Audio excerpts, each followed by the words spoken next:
A reunião é feita à distância. Agora há pouquinho estava falando o presidente da Rússia, Vladimir Putin, falou também o presidente chinês Xi Jinping e está falando o presidente brasileiro Jair Bolsonaro, agora não mais em russo, mas em português. Tipo DNA, para permitir a localização da origem da madeira apreendida e exportada.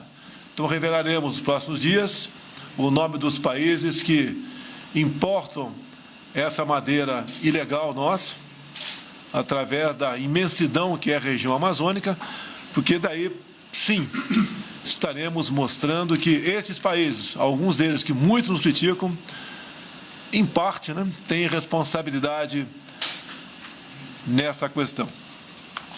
Senhoras e senhores, é uma honra estar aqui, novamente, com os nossos amigos do BRICS. Lamento não haver sido possível a realização de um encontro pessoal. Isso, no entanto, não prejudicará o diálogo e a troca de ideias entre nossos países.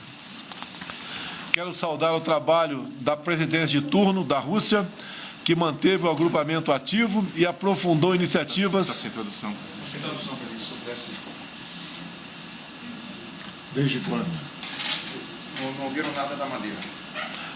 Só a última parte da madeira? Não. Quase todo esse começo. Tudo bem. Começou a falar. Avisa aí quando eu posso entrar no ar novamente.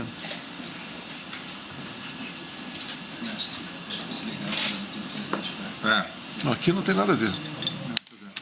Espera aí.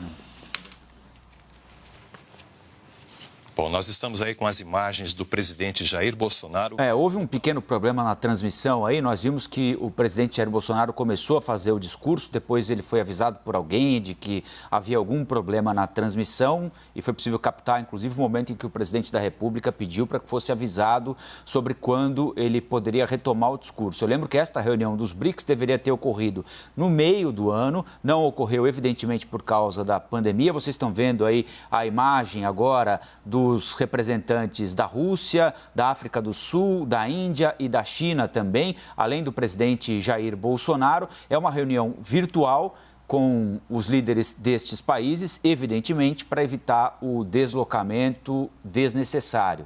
Neste momento, não é recomendável que haja o deslocamento para que eles se reúnam em qualquer um destes países por causa da pandemia. E aí houve um problema técnico enquanto o presidente do Brasil, Jair Bolsonaro, falava. Aparentemente, os presidentes e representantes de outras nações não estavam ouvindo o presidente Jair Bolsonaro. Ele começou a falar sobre a Amazônia ali, logo quando nós colocamos no ar. Já é o presidente falando novamente, então vamos ouvi-lo.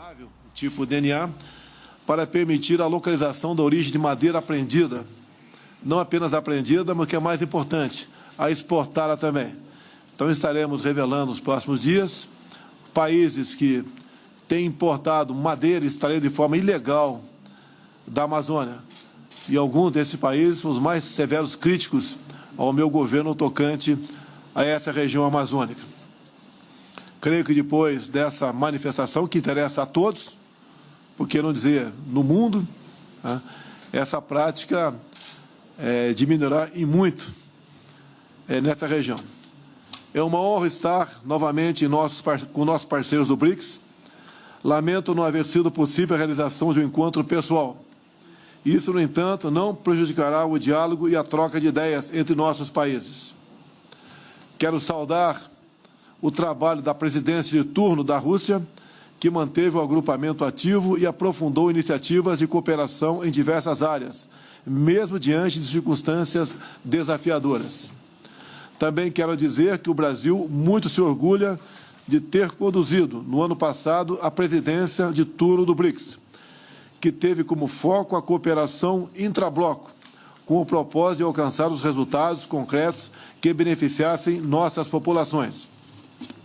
É nosso dever promover o bem-estar e a prosperidade de nossos povos, sobretudo diante das dificuldades econômicas, sociais e sanitárias que enfrentamos hoje.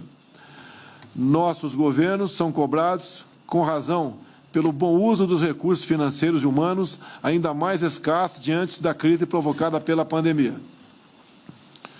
Como líderes, devemos saber eleger prioridades e mostrar aos nossos cidadãos, com transparência e respeito, a sua vontade, que o trabalho desenvolvido pelo BRICS também é motor para o emprego, a renda e a segurança de nossos povos. A primeira cúpula do BRICS ocorreu em 2009, em meio a uma das mais graves crises financeiras da história. Naquele contexto, a força das economias emergentes mostrou-se fundamental para a recuperação da economia internacional. Em 2020, o mundo volta a enfrentar uma crise de contornos desafiadores. Mais uma vez, os países do BRICS podem desempenhar papel central nos esforços da superação da Covid-19 e da retomada da economia. O caminho para o crescimento econômico depende da cooperação focada em benefícios mútuos e no respeito às soberanias nacionais. Nesse aspecto, o BRICS se destaca pela variedade de setores e atividades abrangidos pelas iniciativas do grupo. Nossa cooperação deve incentivar a liberdade de criar e empreender. Estou certo de que há espaço para ampliarmos medidas de promoção comercial entre nossos mercados, incentivando uma maior interação entre os setores privados de nossos países. Vivemos um cenário particularmente difícil em decorrência dos efeitos econômicos, sociais e sanitários causados pela Covid-19. Desde o início da pandemia, alertei que a saúde e a economia deveriam ser tratadas simultaneamente e com a mesma responsabilidade. Nenhum país pode enfrentar essa situação excepcional sem dar atenção aos sinais vitais da economia. Assim agiu o Brasil. Desde o início, também critiquei a politização do vírus e o pretenso monopólio do conhecimento por parte da OMS, Organização Mundial da Saúde, que necessita urgentemente, sim, de reformas.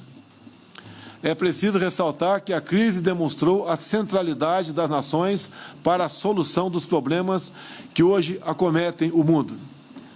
Temos que reconhecer a realidade de que não foram os organismos internacionais que superaram desafios, mas sim a coordenação entre os nossos países. No Brasil, foram as instituições nacionais e os dedicados profissionais da área médica, de enfermagem e farmacêutica que responderam aos desafios e combateram o vírus. Senhores líderes, a crise sanitária impôs também grandes desafios à estabilidade internacional. O Brasil lutará para que prevaleça, no mundo pós-pandemia, um sistema internacional pautado pela liberdade, pela transparência e pela segurança. Para que esses princípios se concretizem, é incontornável defender a democracia e respeitar as prerrogativas soberanas dos países. Para termos uma comunidade internacional verdadeiramente integrada e ativa, precisamos reformar as entidades internacionais, a exemplo da OMS e da OMC. A reforma da OMC é fundamental para a retomada do crescimento econômico global. É necessário prestigiar propostas de redução dos subsídios para bens agrícolas, com a mesma ênfase com que alguns países buscam promover o comércio de bens industriais. Não há exemplo mais claro da necessidade de democratizar a governança internacional do que a reforma do Conselho de Segurança das Nações Unidas. Assim como o BRICS alcança consensos e manifesta opiniões comuns em diversos temas, também é preciso que o BRICS se coordene para apoiar as legítimas aspirações de Brasil, Índia e África do Sul a assentos permanentes no Conselho de Segurança. Com esse importante passo, tenho certeza de que a cooperação no BRICS sairá ainda mais fortalecida.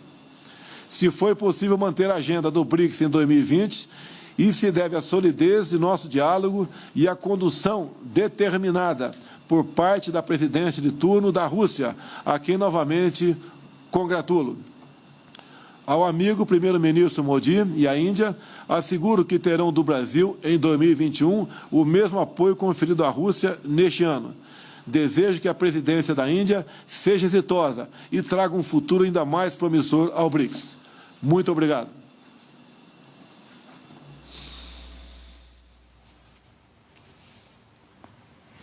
Nós acompanhamos aí, então, o discurso do presidente Jair Bolsonaro na reunião de cúpula dos BRICS, Brasil, Rússia, Índia, China e África do Sul, reunião virtual que deveria ter acontecido no meio do ano, transferida agora para novembro por causa da pandemia de coronavírus.